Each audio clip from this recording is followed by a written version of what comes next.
topics and opinions expressed on the following show are solely those of the hosts and their guests and not those of W4WN Radio, its employees, or affiliates. We make no recommendations or endorsements for radio show programs, services, or products mentioned on air or on our web. No liability, explicit or implied, shall be extended to W4WN Radio, its employees, or affiliates. Any questions or comments should be directed to those show hosts. Thank you for choosing W4WN Radio. This is Beyond Confidence with your host, Divya Parekh. Do you want to live a more fulfilling life? Do you want to live your legacy and achieve your personal, professional, and financial goals? Well, coming up on Divya Parekh's Beyond Confidence, you will hear real stories of leaders, entrepreneurs, and achievers who have stepped into discomfort, shattered their status quo, and are living the life they want. You will learn how relationships are the key to achieving your aspirations and financial goals. Moving your career or business forward does not have to happen at the expense of your personal or family life, or vice versa. Learn more at www.divyaparekh.com, and you can connect with Divya at contact@divyaparekh.com. This is Beyond Confidence, and now here's your host, Divya Parekh. Good morning, listeners. It's Tuesday, my favorite day of the week, because I get to be with you. So one of the fascinating stories that happened recently was that, I was leading a class and we had people from different generations. And what happened was, it was just fascinating to see how people opened up and they were complaining against each other. So younger generation was complaining about the older generation was complaining about the younger generation. And the key is that it's important to remember that societal events and as well as the technology does shape our thinking. So we were able to have them handshake, and it was just interesting with the solutions that they came up with. And the key is that knowing that how are you going to impact others? What is your intention? Because yes, we have got one life to live. And yes, we want to live a good life. It's also important to have that life that you is not only supporting yourself, it's not only about thriving yourself, but it's also about leaving that impact. And what better way to do that rather than using both of my books, because both of the books will position you to become an influencer in a meaningful way, not just the numbers and likes. It's about impacting other people's lives and the entrepreneur's garden, building that relationship with yourself and with others. And also remember that the partial profits from the book go to kiva.org, where we are helping entrepreneurs all across the globe. And remember to keep the kindness circle going, because an hour of your time every month can make a difference in many people's lives. It can be just a simple, cheerful good morning. And my friend were walking on this past Saturday, and this beautiful lady, we walk on a hike. We were hiking on a trail, and it's one of my favorite trails. And every time I've been on that trail around that time, she goes by wishing good morning to every person she comes across. And it just brings a cheer and a smile to people's faces. So remember, it doesn't have to be big or huge or a big gesture. So remember, a little kindness goes a long way. So let's bring in our guest. Welcome, Liah. It is so great to be here. Thank you so much for inviting me. Now it's a pleasure to have you. So Liah, we usually start out in the childhood. Do you recall a moment or an event or a person that left a mark on you? Oh, I had a couple of fantastic teachers that absolutely completely changed my life. And I would go back to those teachers later on. I remember being in my well, much later years, and I tried to find my fourth grade teacher, and I tracked her down. It was Sister Marie Bernadette, and I found her in a convent in retirement, and they told me, well, we don't know how she'll be on the phone. She's had brain surgery to remove a tumor, and she's now 86.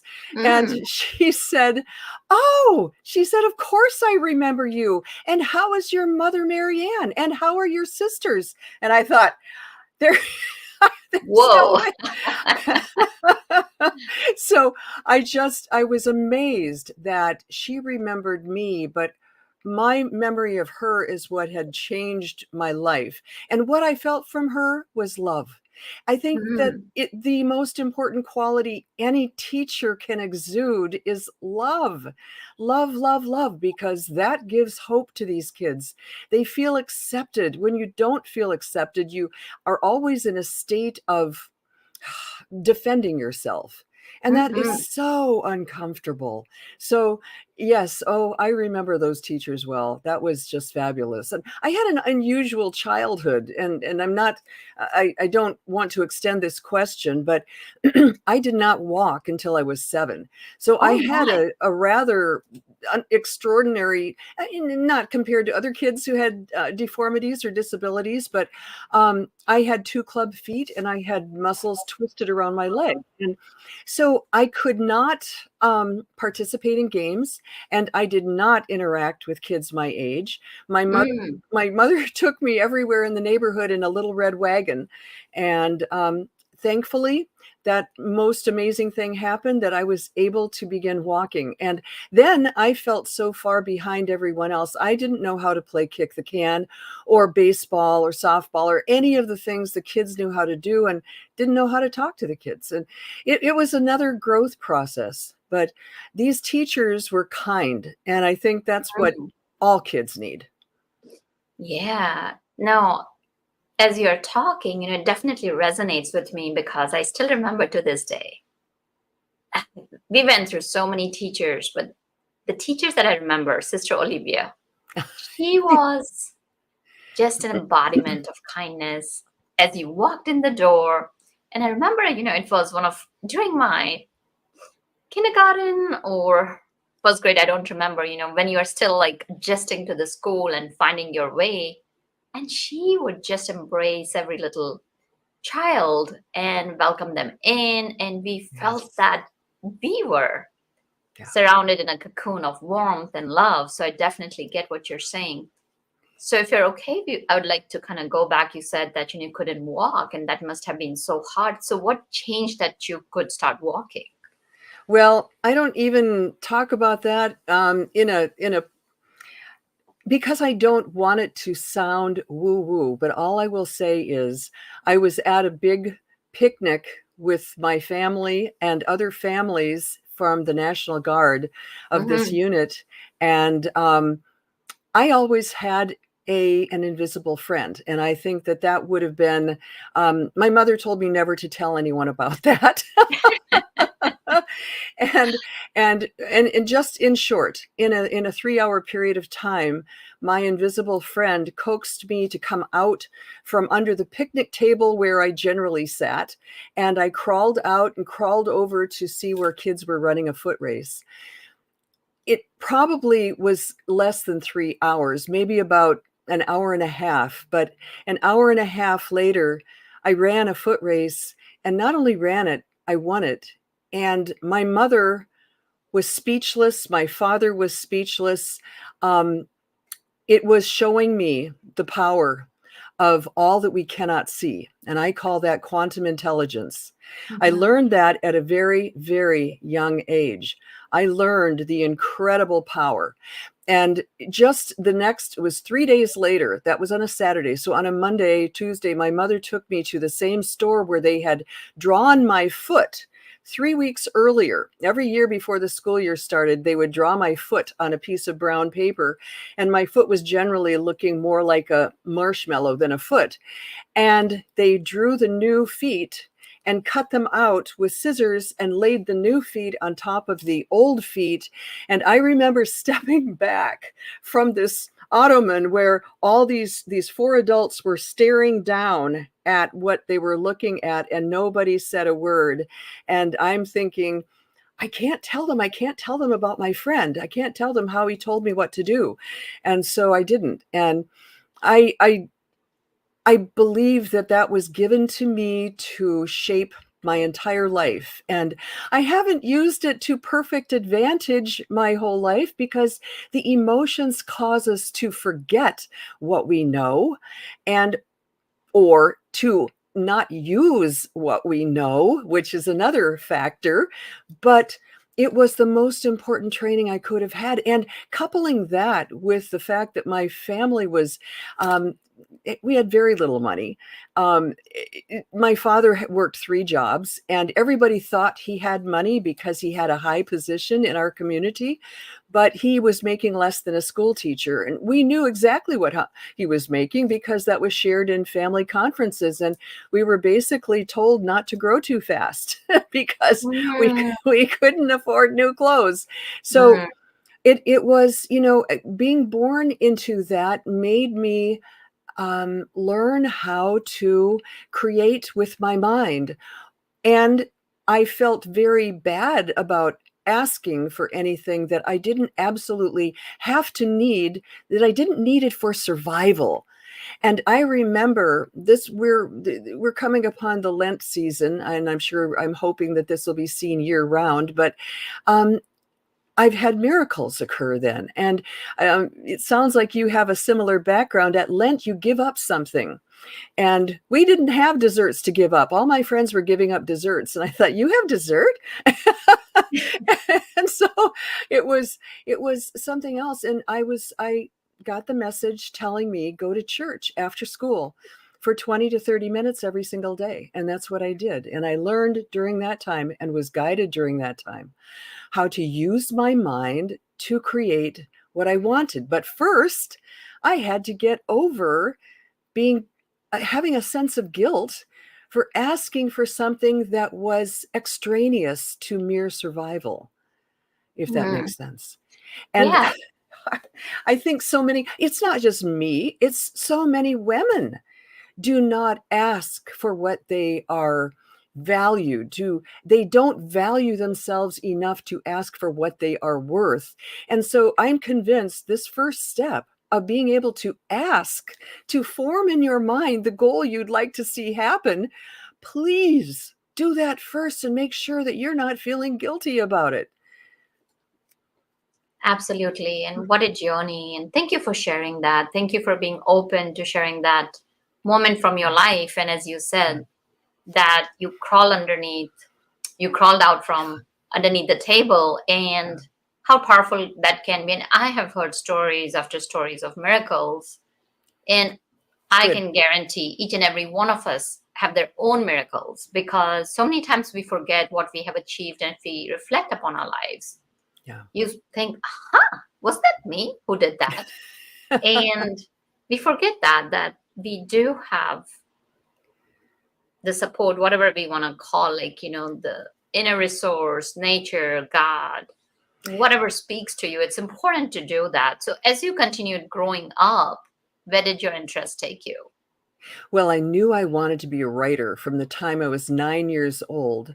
And I also was living in a part of the world up near Canada, in northern Minnesota, where I didn't see anybody making a living as a writer. I didn't know any. I just knew I needed to be a writer, but I thought I needed to do something to earn money.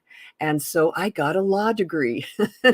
And I thought, well, I think people make money at this. I've seen them. These men wear suits. And so that's what I think I'll do. But I had an interest in so many things. My dad was a judge and a Marine and a National Guard Army lieutenant colonel eventually.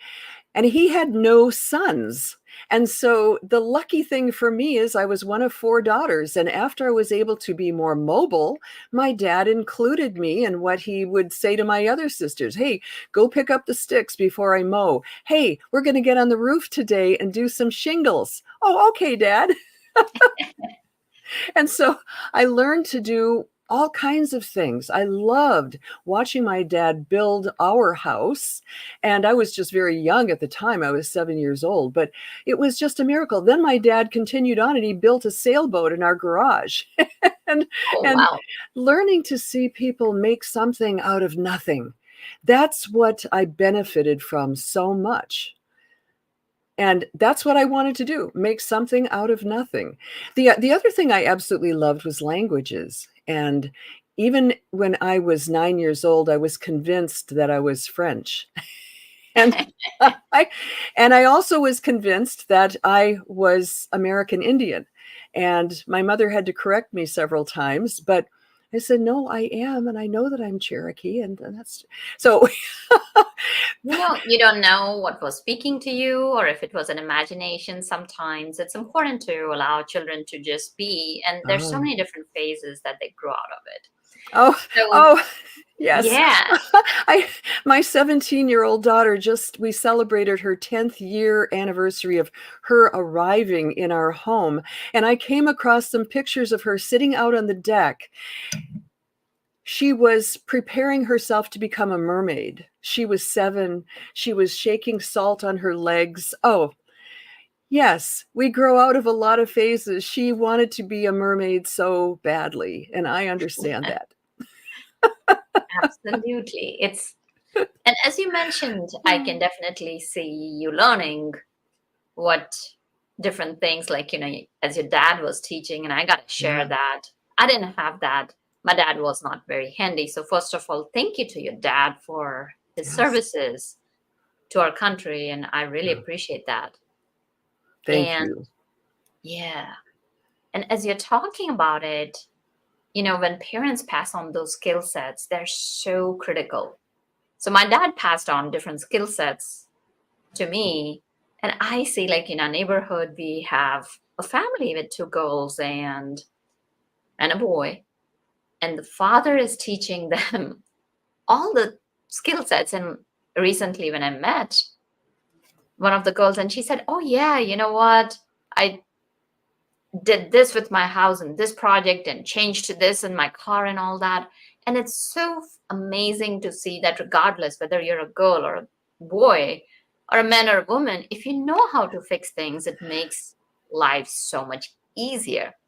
So I know you mentioned about, like, building houses. So tell us about, how did you get into that? Well, I was in a bad situation. I was divorced Mm, and I had no money.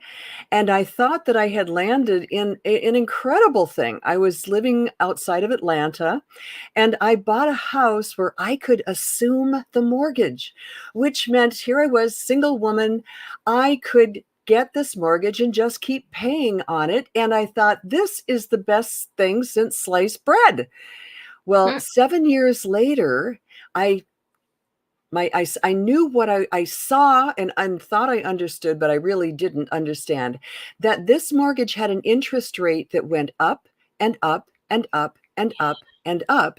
mhm. And the principal balance on it did not go down. It went up and up and up.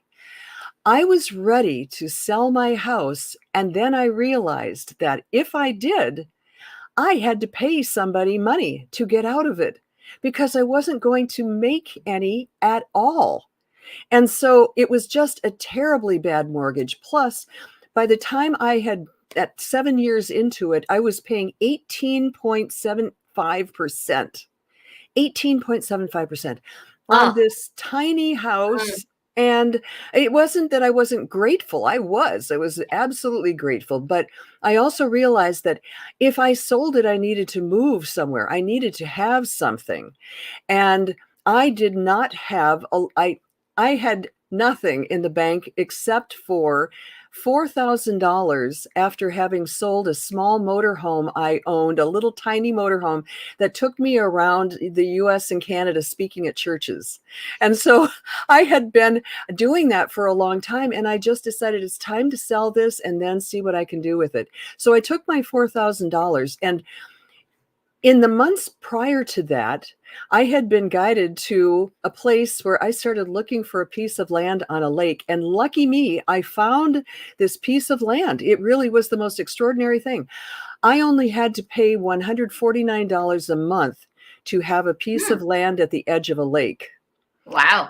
And I said, I've got to do something. I'm fine with living in this tent. And what I did to continue writing my books was I would go into town and charge up my computer at a restaurant and then come back and write until I ran out of juice. And then I'd go back and do it again. And it was a about an hour-long round trip to do that. So I said, this is time. I'm going to build a house. And I had been sketching houses since I was about 8 or 9 years old. I loved it. I loved to design houses. So I decided to design a lean-to made of wood, basically. Something with a shed roof where it's just this slope, easy thing. Put it together and I could move into something other than my tent, because the tent was okay, but it needed something more. I look back on this and think, how did I even find these guys? I found 2 carpenters to work with me, and I convinced a friend of mine to help. And the 4 of us went out to the property, and the trees had already been cleared about a year before that. It took me 2 years to get started on this after I bought the property. But on a September morning, the 4 of us went out there and started digging holes to put up this post and beam house, meaning you take those posts and bury them into the ground in concrete. And that creates a very solid, storm-hardy house. And so just kind of curious, like, do you have to pour the foundation first? No. Oh. And this is the foundation. These posts, some of them are cut off when they're underneath the floor, and some of them go all the way up the exterior wall. So if a storm comes and the house should be pushed by extreme winds, the house moves, but it doesn't shove it off of its foundation. Interesting. It can't lift it up. There is nothing it can do. You just have to make sure the roof is on securely with what we need to put on with the metal fasteners we use now to have it be tornado proof, but nothing is proof anything. We just have to get hardy. There's hardiness is what we're looking for. But here's the amazing thing. This process of building was so fast that we put the walls on, and in the middle of the whole thing, we were going to cut off some of these tall posts. And I said, wait a minute. If we leave them, we go up higher and I can have a second floor. I could put a sleeping loft up there. We were able to get it high enough that not only that, but I got a bedroom and another bathroom out of it. We continued to do the framing with the wood I already had, that I had figured out how much I needed, and I ordered it. We put the roof on it on the 4th day, and on the 4th night, I slept in the house because it was dried in. 4.5 days is what it took us. 4.5 days. And I had a structure to move my sleeping bag and my dog into. And it was extraordinary. And then I put plastic over all the window openings. And then in short order, after going to surplus stores, had got my windows. I put all the windows in. I had one person helping me. I then taught myself how to do electrical wiring, because my dad, who was up in Minnesota and I was in Georgia, my dad said, just get 3 books from Home Depot or Lowe's and you're going to be able to figure it out. And I said, what about the big panel? He said, hire somebody for that, but you can do all the rest. And I did. And then I had a plumber come in and give me an estimate. And he said, well, that'll be $4,500. And I thought, I don't have that money. So I went out and bought another 3 books. So that took me a little longer to get ready. But all told, after putting in the electrical wiring, hiring somebody to do the panel, putting in the plumbing myself, then putting in the insulation, and I hired a man to come in and do the sheetrock, I had a house. I painted it. I finished it. I had a gorgeous 2-story, 2-bedroom, 2-bath house.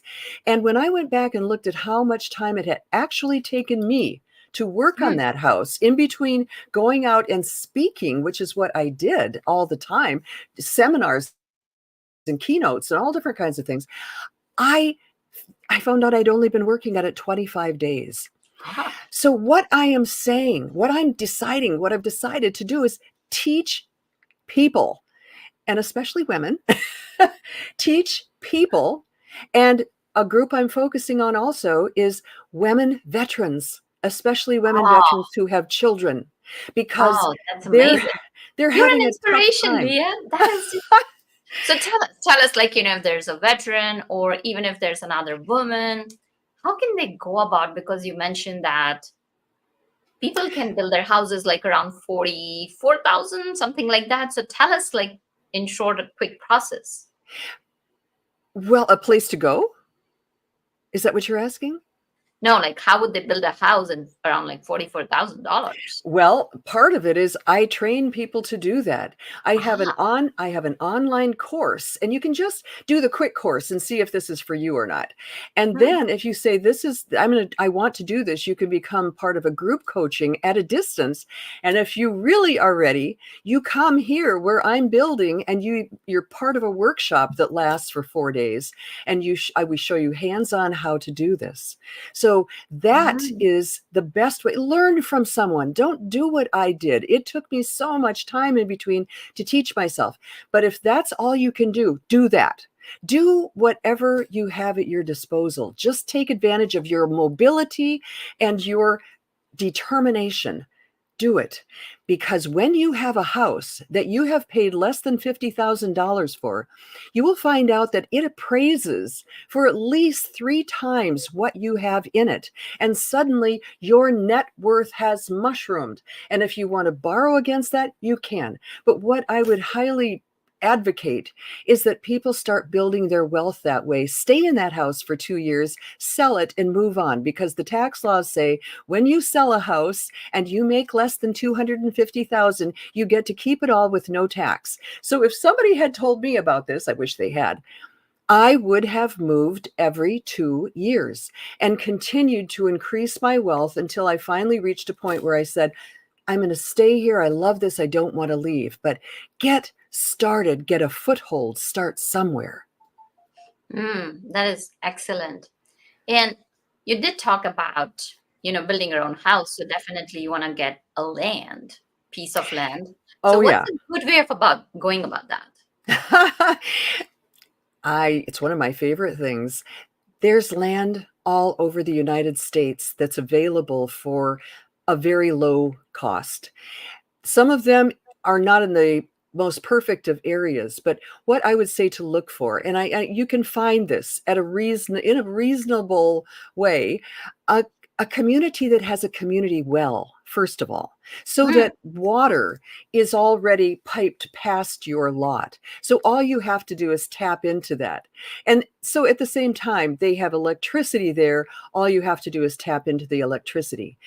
When you are finding a piece of land that is very cost effective, you're going to be a little farther away from the town or the city, but not exorbitantly. What's the difference between driving an hour in North Atlanta traffic to get into Atlanta, as opposed to driving from somewhere that's at the edge of Atlanta and driving into the edge of Atlanta for an hour? What's the difference? Nothing. And it's more pleasurable because you're not in tight traffic. But it's not just Georgia. It's all over the United States. There are pieces of property, even in California, even in New York, everywhere, where you can get a piece of property for anywhere from, and I say this carefully, but anywhere from 15,000 to 25 or 30,000, which is a reasonable amount. Then the only thing you're going to have to add to that is a septic tank. And the key is you must have the soil tested. I just met with a soil scientist yesterday and found out my new lot is perfect, is beautiful, it's wonderful. The lot has to percolate. It has to be able to let the water filter down fast enough so that it's not resting near the top of the soil. It goes down below, it runs through channels, and it's purified through the water, through the land. And it has to qualify for this. So you have to check the land out before you agree to buy it or after you have it under contract. But sometimes land can be purchased by owner financing or some other kind of financing. And that makes it so much easier to acquire that piece of property. I mean, just like I acquired the land that I bought first for $149 a month. I pushed myself to do that, but I afforded that. I could do that. So I'm just telling you, there are people that make it their business to find land that other people bought a long time ago and then decided not to build on. But I would recommend not to buy in an area where the electricity isn't in there yet. It's just too much of a challenge. Don't do that the first time around. Get electricity and water first. And then you decide where the driveway goes in and you're good to go. Oh, I did. I can definitely say that. I'm speechless because, all these things, like, simple things to think about. And I definitely see the value they would get working with you. And as you mentioned that, you can keep on building that wealth. So now let's say if people just kind of buy a piece of land and don't want to build a house. Yeah. How do they, is that worth it? Well, you have to choose so wisely. Does it have a view? Is it on water? Does it have anything that sets it apart from other kinds of properties? Because otherwise you are at the mercy of the surrounding area. If you buy in an area that is not rising in value, you're very much at risk. So just choosing a piece of property to wait until that raises value is not really an ideal thing to do, because you have to be so very, very, very good at choosing property. And usually that takes years to figure out. But some people may have had a mom or a dad or an aunt or an uncle who was good at this, or a grandparent who said, this is how you choose. So I'm not saying that you're foreclosed from doing that. I do have a friend who bought some mountain property up in North Carolina, and she turned around, she bought it for something like $6,000, and she sold it probably 3 years later for $26,000. I mean, even then, that's a great boost. I mean, as my father would say, $20,000 is better than a poke in the eye with a sharp stick. Yeah. Oh, definitely, definitely. Your father sounds like a wonderful person. So now you have mentioned that, building about wealth. So there may be entrepreneurs who are thinking, I am handy. I can go and learn with Liah. So if they're thinking and now, they want to build the houses, move on, and maybe they want to be known for it in the market. So you do talk about visibility. To tell us a little bit about how can these entrepreneurs or other entrepreneurs create visibility for themselves? Oh, and that's another topic. That's another big topic. Because one of the things I do when I'm working with entrepreneurs is to help them find their voice. And first of all, before anything else, to give themselves permission. Now, I would say that 1 out of 40 entrepreneurs I work with has no problem with stepping forward and saying, this is who I am. This is what I have to offer. It's wonderful. It's great. You should do this. Most of us have to convince ourselves to step forward because we want the product or the service to speak for itself. We say, well, you should know this is what, I'm an attorney. You're going to get a will. That should stand for itself. No, I'm sorry. People buy from people they feel they know and trust. And they've got to see you. So today, every entrepreneur has to be able to step forward and express. So I teach people how to become better speakers, but underneath the mechanics of that is every bit of what is the most important thing that we are living on, which is our self-image, our self-value, our self-permission. All the voices, or the voice that's in our head telling us to stop or not do something we want to do. We have to overcome a lot of things to get to the point where we allow ourselves to get on a YouTube video, or to get on a Facebook ad, or to go out and say, I'd like to speak to your group about what I do. You could be a professional, you could be an author, you could be an artist, you could be an entrepreneur of a brick and mortar store, but still people need to know who you are. And today, this is like the corner market. Being online is the most and best and greatest opportunity anybody could ever have. All you need to do is get comfortable enough with yourself. But it's not just a matter of speaking what you need to speak. It's a matter of holding the vision in your mind of what would be wonderful, what would be fabulous. You got to find something that you love, that you're in love with. And here you would say, here is the outcome I would like to have. Wow, this is the outcome I would like to have. And you hold that firmly in your mind as you do everything, because you know what? Over the internet, all of us can feel desperation.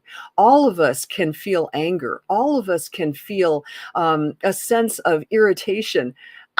So we better not be feeling those things. We better be feeling a sense of joy and love and all the good things we want, because people can see it and feel it.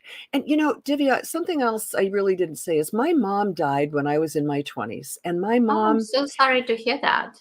I didn't know what a child I was in my 20s Well, because, usually most young men and women, they're like either man child or a girl, woman child. They're trying to find their identities and yet have not grown fully because they're testing the waters, adulting as we yeah. speak now.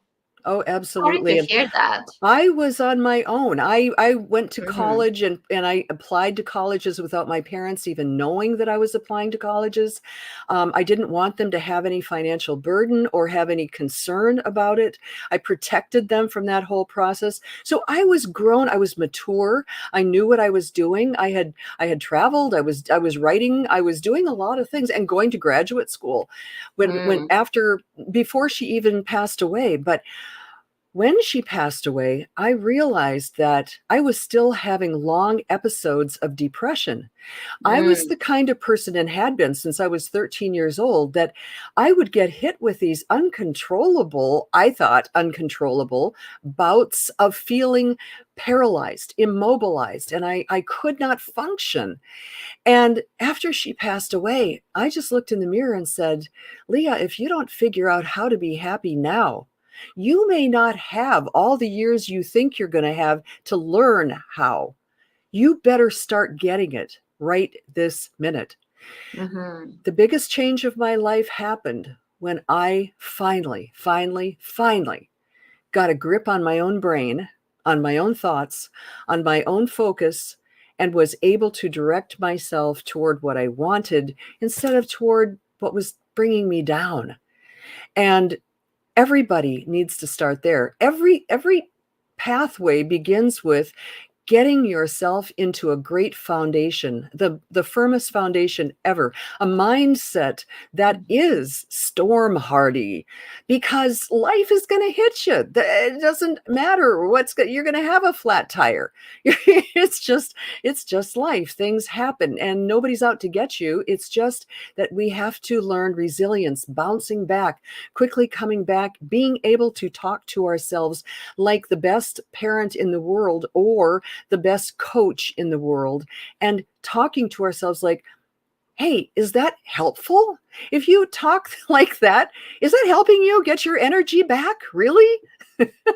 Yeah, no, you're definitely spot on in that life is so short that if we may think that, oh, life is big, but the eternal truth is that we all gotta go sometime. Yeah, we all gotta And go sometime. yeah, nothing wrong with that. But because of that, keeping inside, because my dad just passed away Oh, and I'm I so thought I was sorry. ready for it. Oh, Thank no. you. I thought I was ready for it, but I wasn't. And it's his legacy and his just, his spirit of enjoying life is what, shows up in every little itty bitty thing in my life. So as you're mentioning that if now is not the time, then when to bring that joy Right, into your life. right. So as we kind of bring our show to a close, where can people find you and where can people reach you?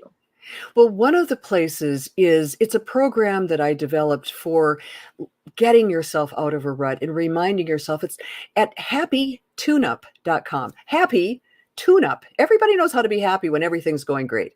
But happytuneup.com will take you to a description of a program I've put together that's like having a happiness tutor for 30 straight days. And then you can do it again and again and again and again if you want. But it is a wonderful, people have told me they thought they knew everything, and this has really helped them. If other people are interested in looking at the building for a house, I have a YouTube channel that has just started. It's called Home, and then the number 4, Home for the Heart. Home for the Heart on the YouTube channel. And it has a video of the first house I ever built. It is so beautiful. I want you to see it because it doesn't look like affordable housing. And then finally, this is a little longer one. If you want to look at some of the things I've created to help people, even about how to get yourself to attract more wealth, it's at learn.lifecraft.com. Learn.lifecraft.com.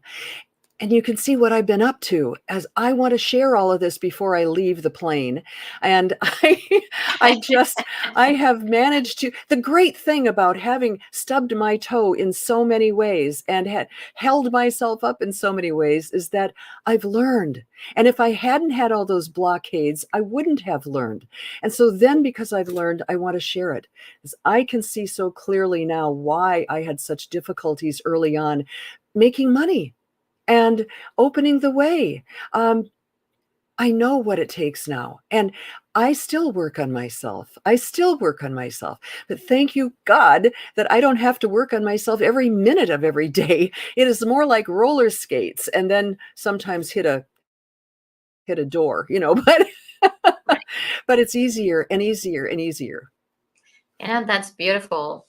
And as you were mentioning, I was thinking there's opportunity in every obstacle to be found and taken, not only just to discover it, but take it by the horns and go turn things around. So Thank you, Liah, for joining us and sharing your insight. Thank you. Beyond Confidence. Yes, I love the title of your podcast. Yes. Thank you. And thank you, listeners, for joining us, because without you, the show would not be possible. You are the lifeblood of our show. So reach out to us. Let us know how we can support you, how we can bring you experts that make your life better and help you live the life you want and deserve. And thank you, Juan, for making the show technically possible. Be well and take care until next time. Thank you for being part of Beyond Confidence with your host, Divya Parekh. We hope you have learned more about how to start living the life you want. Each week on Beyond Confidence, you hear stories of real people who have experienced growth by overcoming their fears and building meaningful relationships. During Beyond Confidence, Divya Parekh shares what happened to her when she stepped out of her comfort zone to work directly with people across the globe. She not only coaches people how to form heart connections, but also transform relationships to mutually beneficial partnerships as they strive to live the life they want. If you are ready to live the life you want and leverage your strengths, learn more at www.divyaparekh.com. And you can connect with Divya at contact@divyaparekh.com. We look forward to you joining us next week.